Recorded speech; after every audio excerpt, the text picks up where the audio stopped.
Hello. Today I'll be making an update video. I'm doing this partly because I want to give a testimony to everything that God has done in my life up until now, since I have come back to Him. And I also know that there are a few people out there who maybe are interested to know what's happening in my life now, and may be happy to know that things have turned out for the best, things have turned out well. So I put my trust and faith in God after spending several years no longer believing in God. I was in a time period in my life where I maybe even would say started deconstructing my faith, started walking away from a lot of the things in the Bible that I felt weren't quite right. Things particularly that are in the Old Testament that make God sound a little bit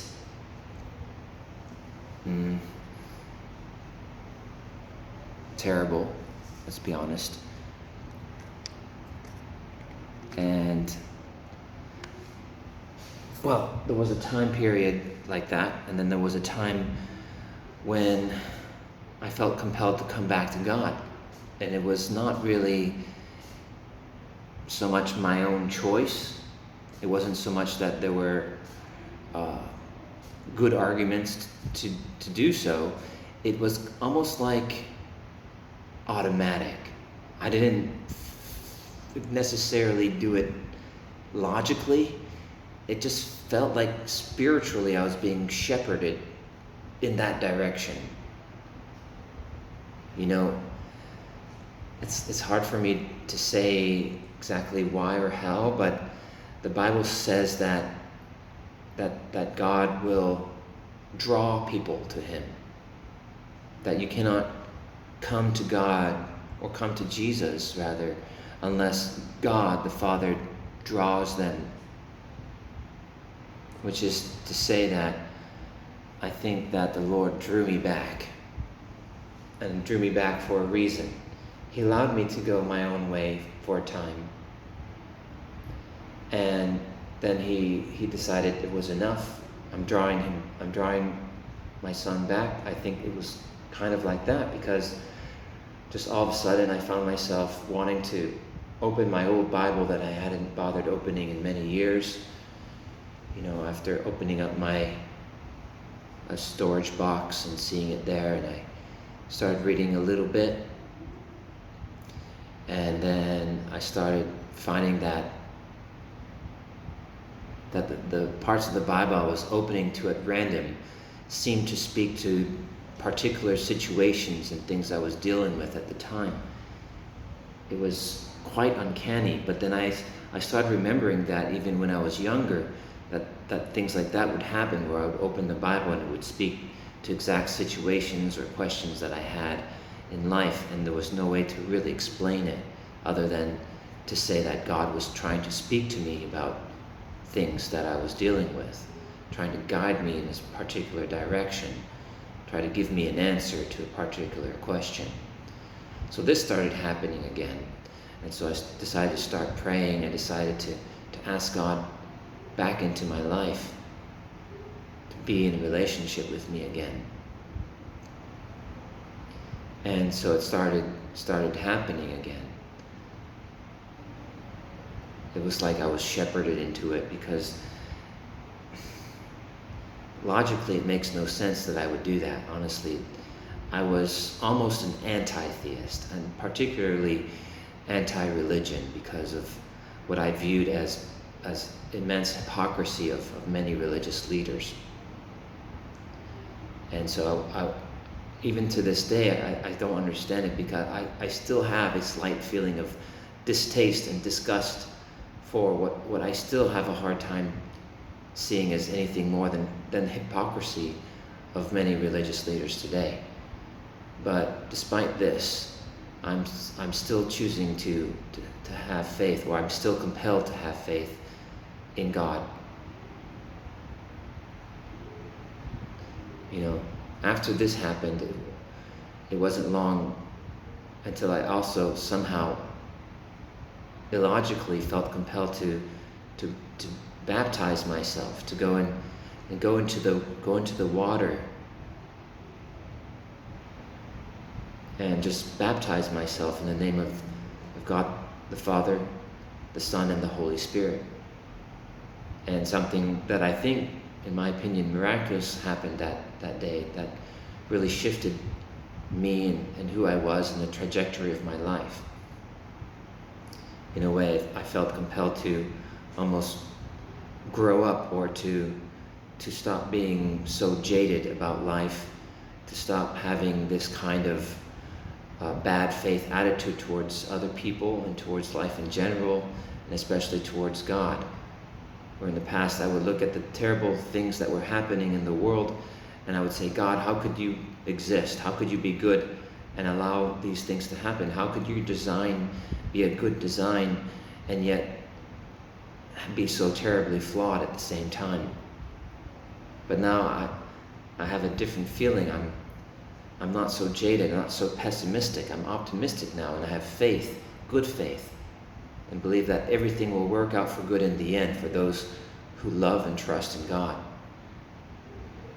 And my story right now is one that sees the fruit of this actually happening. Because when this started, I ended up finding that my situation was no longer tenable. I could not keep going the way I was going because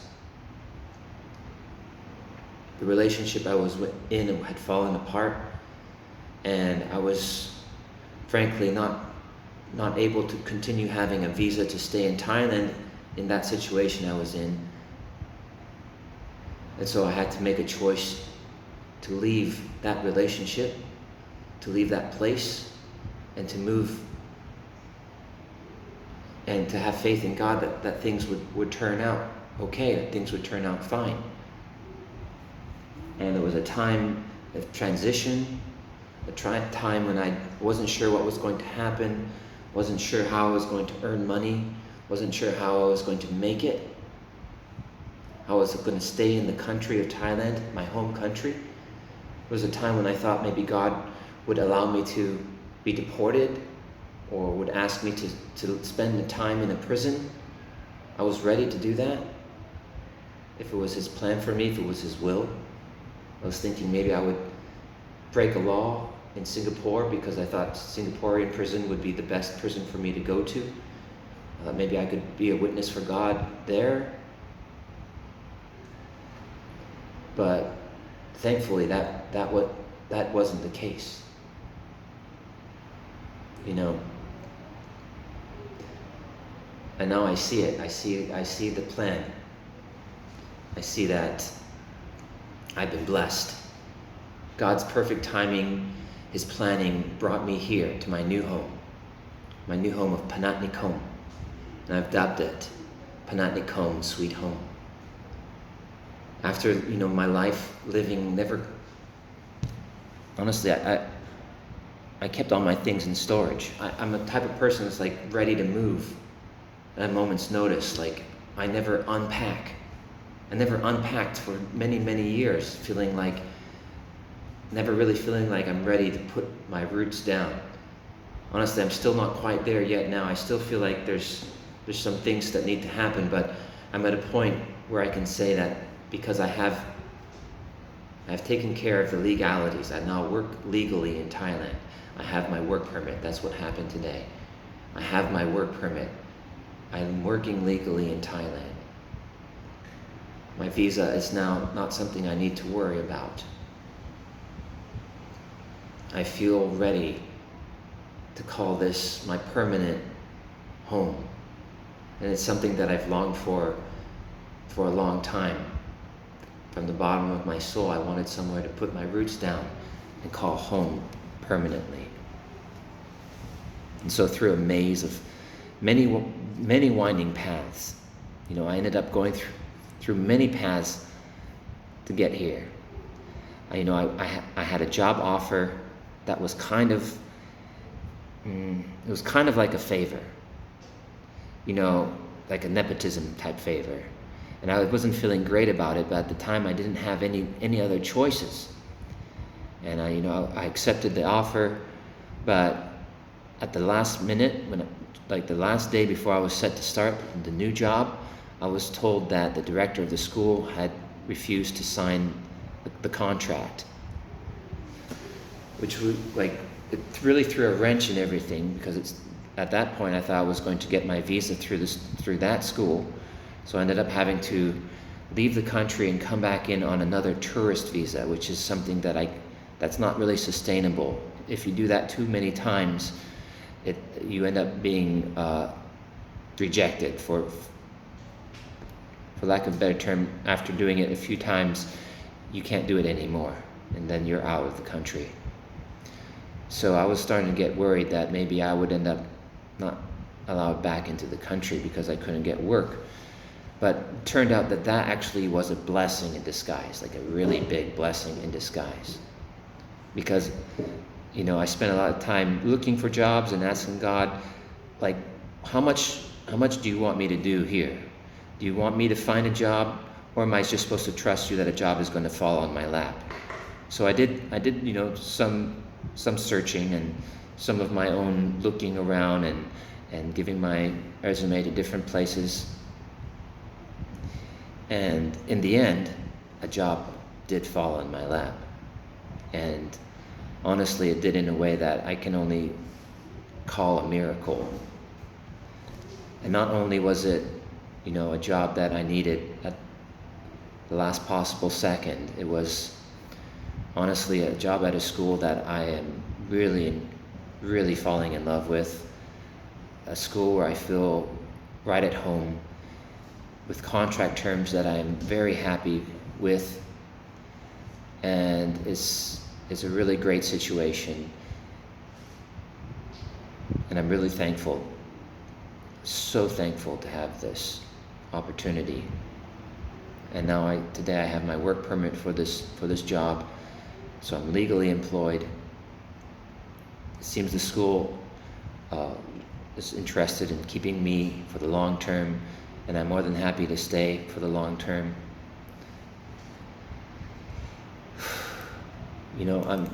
This is my home country where I've grown up.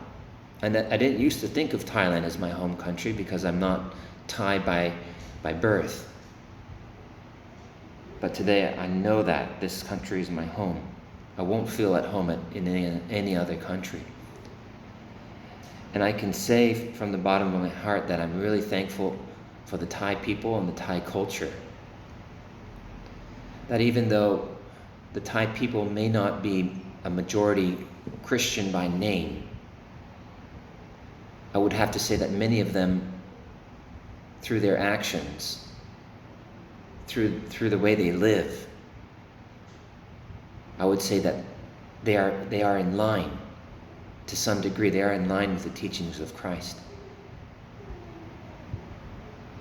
Maybe I would even go so far as to say that I've seen more Christ-likeness in non-Christians than I have in some Christians in the past. I feel extremely blessed by Thai people.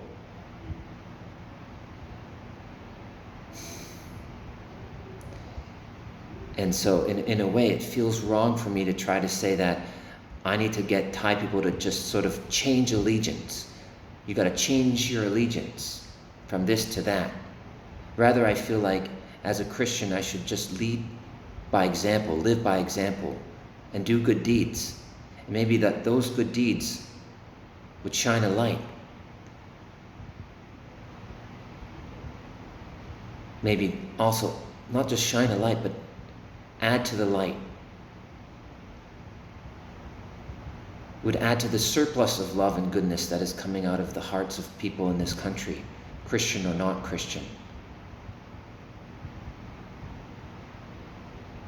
The Thai people have loved me and given me reason to believe that the goodness of God reaches even those whom we think wouldn't know Him. That maybe there are people who know God, maybe not by the same name that we know God, but still know Him nevertheless, by action, by example. That said, I'm not going to shy away from sharing my testimony, sharing my belief and faith in God with anyone who is interested.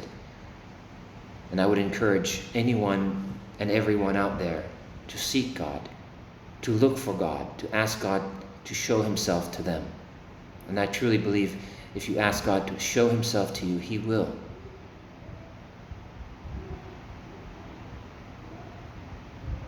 And one of the things I'm so grateful for in my change from being pessimistic, from being antagonistic towards others and have bad faith in life, to think that life was maybe not worth living even at some points. I'm glad that today I'm actually grateful for my life. I'm thankful for what I've been given. And I think this sense of gratitude is essential and is a cornerstone of my transformation. Once you see life as a gift that has been given to you by God,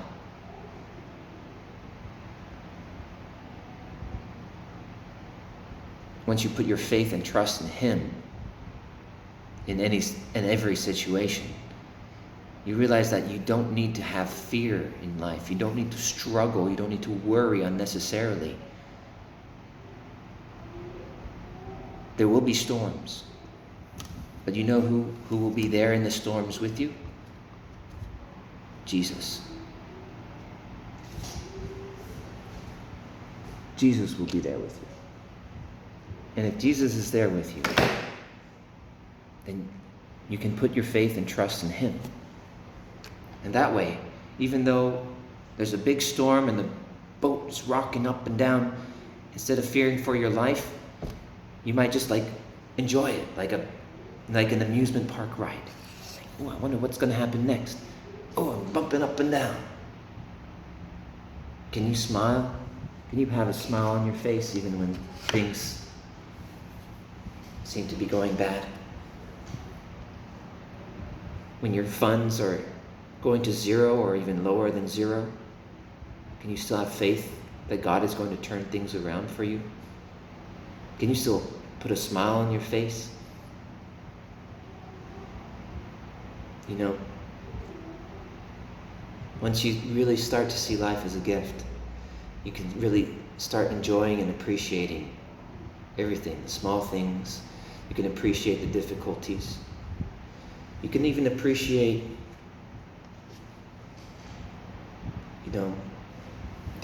what people, the value of others, the value of people, not just those who love you, but also those who are maybe antagonistic towards you or who are competitive with you. Sometimes we need friction and resistance for growth to realize what we need to improve on and to become better people. And sometimes we need support and people who love us to help us overcome the challenges. So for me, I'm thankful, for both those who love me and those who have hated me. I'm thankful for my parents, my friends, and I'm also thankful for my enemies. I'm thankful for friends who turned into enemies, even, people who maybe betrayed me. It's okay. I'm thankful for you, all of you. And I hope that God will bless you too. And I hope that I'll be able to see all of you, each and every one of you, in the afterlife. And I want to know that you're doing well. Remember that death is not the end. It's only the beginning of the rest of your life. And I hope that I'll see you there.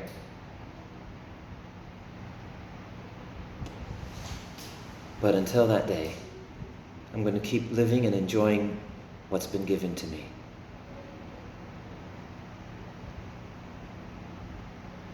I love you and appreciate you. Thanks for listening. know that I'm doing well, know that I'm in God's hands, and no matter what happens to me, I'll be good. It'll all be fine in the end, I promise.